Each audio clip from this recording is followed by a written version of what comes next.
Hello everyone, આજે ફરીથી હું એક મારી નવી રેસીપી લઈને તમારી સાથે આવી ગઈ છું. તો આજે આપણે બનાવીશું ખજૂર બરફી કે ખજૂર પાક.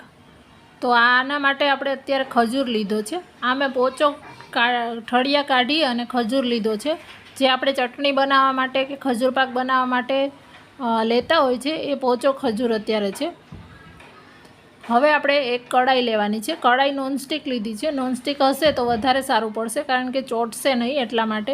હવે એની અંદર આપણે ઘી લઈ લેવાનું છે. તો અત્યારે આપણે 1 ચમચી જેટલું ઘી લીધું છે.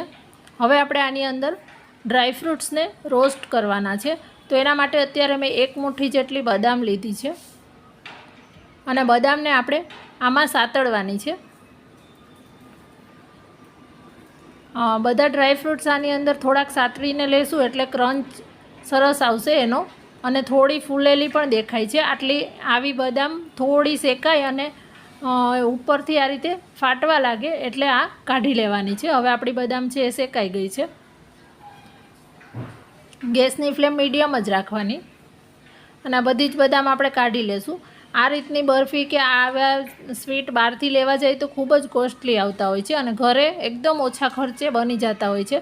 બાળકોને સ્કૂલ શરૂ થઈ ગઈ છે તો આપણે સવારમાં એક આ બરફી કે આ એનર્જી બાર તરીકે પણ એને આપી શકીએ છીએ. સવારમાં એક ખાઈ લેશે તો એ આખો દિવસ એનર્જી રહેશે.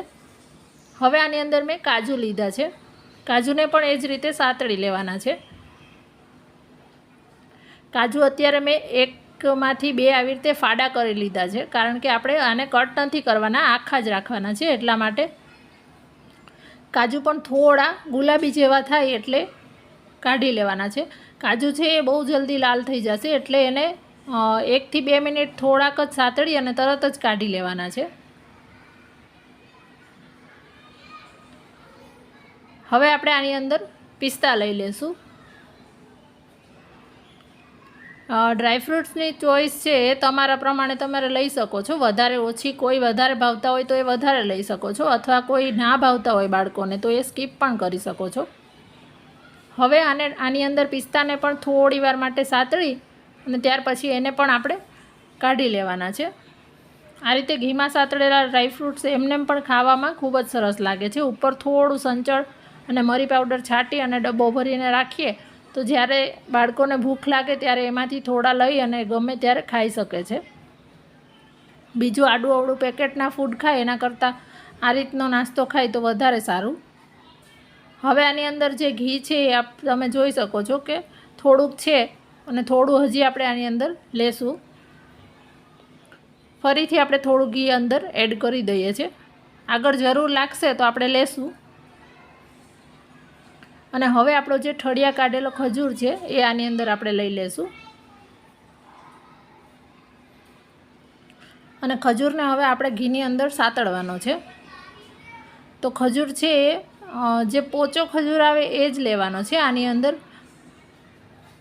આ રીતે સ્પેચ્યુલાથી દબાવતા જવાનું છે અને ખજૂરને ઘીમાં શેકતા જવાનું છે. પહેલાં થોડી વાર માટે વાર લાગશે, પછી જેમ જેમ ખજૂર શેકાશે એમ એકદમ સોફ્ટ થઈ જશે અને એમ એને સાતળી તમે માવા જેવો એકદમ ખજૂર થાય ત્યાં સુધી એને આપણે સાતળવાનો છે.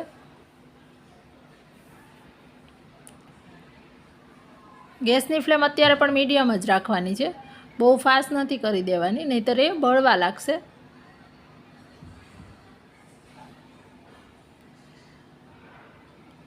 આ બરફીને બનાવી અને તમે 1 મહિના સુધી આને કંઈ જ નથી થતું, વધારે પ્રમાણમાં બનાવીને પણ રાખી શકો છો.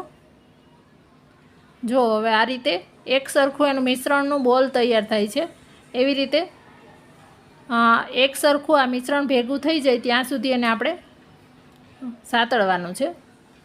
અને વચ્ચે જરૂર લાગે તો આમાં ઘી એડ કરી દેવાનું. અત્યારે તો જરૂર નથી લેખાતી.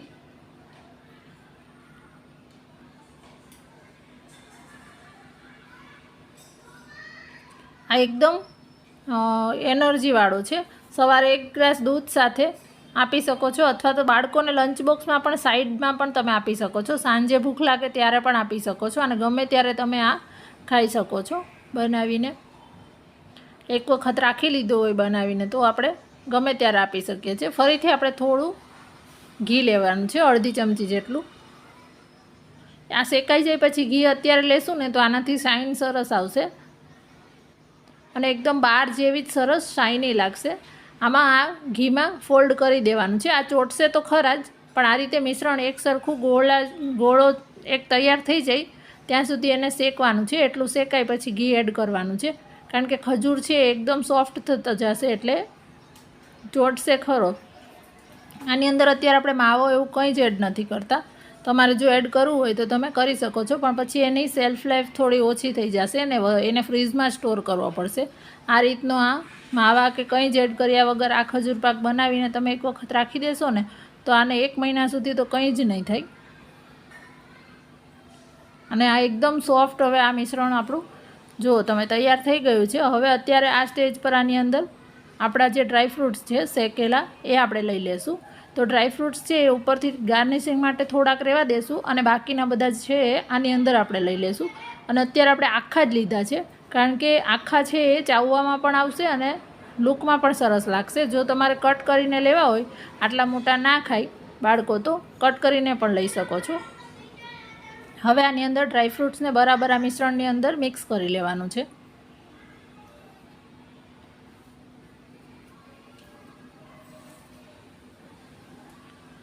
હવે આ આપણે ગેસ પરથી ઉતારી લેશું. ગેસ તો આપણે બંધ કરી દીધો છે અને આ જે એક આ રીતનું ટીન લીધું છે મેં અને આની અંદર નીચે ઘી લગાવી દીધું છે. આ ખજૂરવાળું બધું જ મિશ્રણ આની અંદર આપણે લઈ લેશું અને આની અંદર સરસ આપણે આને પાથરી લેવાનું છે. તમને કેટલી થિકનેસની આ ખજૂર પાક કે આ બરફી કેટલી થિકનેસની જોઈએ એ પ્રમાણે તમારે એને પાથરવાની છે.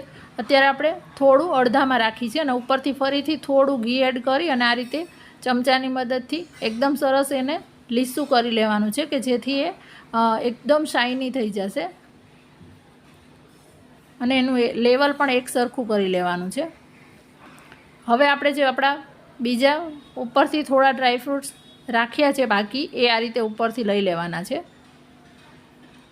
ઉપરથી દેખાવમાં પણ સરસ લાગશે અને જ્યારે કટ કરશું ત્યારે અંદરના બધા ડ્રાયફ્રૂટ્સ છે એ પણ બહુ સરસ દેખાવમાં લાગશે.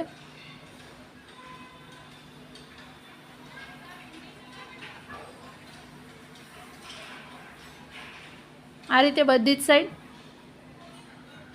ઉપરથી બદામને, કાજુ અને પિસ્તા લઈ લીધા છે. હવે એ ચમચાની મદદથી થોડા થોડા એને પ્રેસ કરી દેવાના છે કે એ એકદમ સરસ અંદર સુધી ચોંટી જાય અને જ્યારે આપણે કટ કરીએ ત્યાર પછી એને રાખીએ ત્યારે એ નીકળી ના જાય, એટલા માટે પ્રેસ કરી દેવાનું છે.